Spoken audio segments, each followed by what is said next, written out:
Assalamualaikum warahmatullahi wabarakatuh. Saya Muhammad Ridwan, NIM 2021 310074, Prodi Agribisnis. Di sini saya akan menyelesaikan tugas terakhir mata kuliah pengantar Agribisnis kelas A dengan dosen pengampu Ibu Umi Rofiatin SPMMA. Di sini terdapat 3 soal yang diberikan. Yang pertama yaitu berikan penjelasan jenis lahan pertanian di tempat tinggal saudara serta agribisnis apa yang Anda kembangkan di tempat saudara saat ini.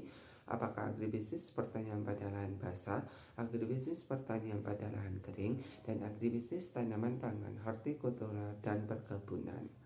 Langsung saja simak video berikut ini. Jenis lahan di Desa Ngadireso, Kecamatan Poncokusumo, Kabupaten Malang adalah lahan kering, di mana tanahnya bertekstur gembur, misalnya pada tegalan atau kebun. Nah, lahan tegal atau kebun itu identik dengan lereng ataupun kemiringan. Lahan tersebut biasanya hanya ditanami pada saat musim hujan tiba. Untuk ketinggian tempat di lahan saya sekitar 300-600 meter di bawah permukaan laut. Sedangkan untuk curah hujan sekitar 1500 mili per tahun dengan suhu antara 22 derajat sampai 26 derajat Celcius. Nah, dengan karakteristik lahan yang sudah diketahui, agribisnis tanaman yang saya kembangkan di desa saya yaitu dengan menanami tanaman kopi. Saya memilih tanaman kopi jenis Robusta. Mengapa saya memilih kopi Robusta? Dikarenakan kopi Robusta dapat tumbuh di daerah dataran rendah dan dapat tumbuh di daerah tropis basah. Selain itu, kopi Robusta juga lebih tahan hama dan penyakit, sehingga kopi Robusta lebih sedikit membutuhkan herbisida dan pestisida. Kopi Robusta mulai berbunga umur 2 tahun dan mulai berbuah umur 2,5 tahun.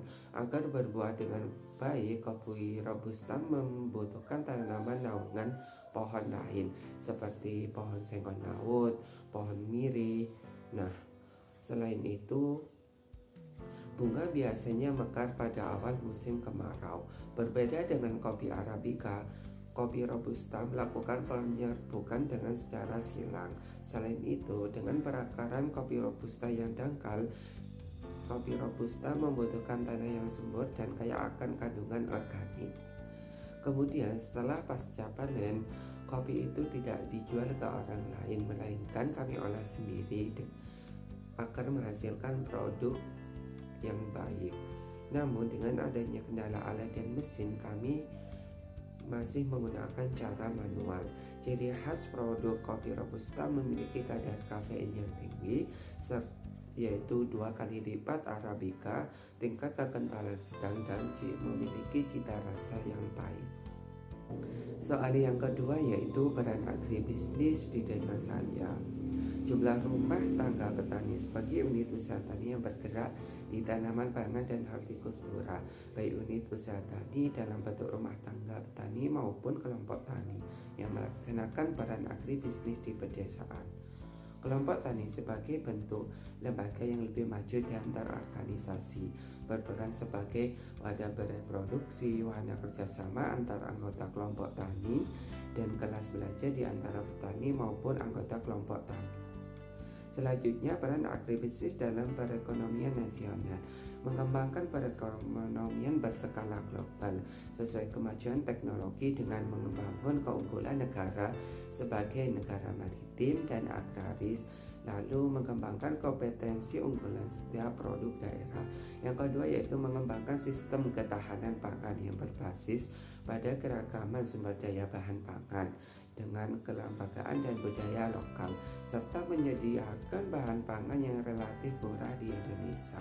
Yang ketiga yaitu meningkatkan penguasaan, pengembangan, dan pemanfaatan ilmu pengetahuan dan teknologi, termasuk bangsa sendiri dalam dunia usaha, terutama usaha kecil maupun usaha menengah dan koperasi guna meningkatkan daya saing. Soal yang ketiga yaitu contoh etika agribisnis di desa. Sikap saling percaya dan memperjuangkan keadilan antara petani dan tengkulak. Untuk para tengkulak, pemerintah paling tidak menetapkan standar harga produk pertanian. Apabila tengkulak membeli produk di bawah standar harga tersebut, maka pemerintah mengeluarkan peraturan sanksi untuk para tengkulak tersebut, sehingga tengkulak tidak semena-mena mempermainkan harga. Selanjutnya yaitu contoh etika dalam agribisnis. Yang pertama yaitu bertanggung jawab. Bertanggung jawab terhadap pelaksanaan manajer agribisnis dan terhadap hasilnya dan dampak dari kehidupan orang lain maupun masyarakat pada umumnya, serta menerima segala perbedaan pendapat yang ada dalam pelaksanaan kegiatan agribisnis. Yang kedua yaitu mempermudah kegiatan pasca panen dengan pengaktifan kembali ke fungsi koperasi, di mana kelembagaan petani yang kuat melalui koperasi. Petani bisa langsung mengumpulkan hasil panennya dan menjualnya langsung ke pasar atau pabrik.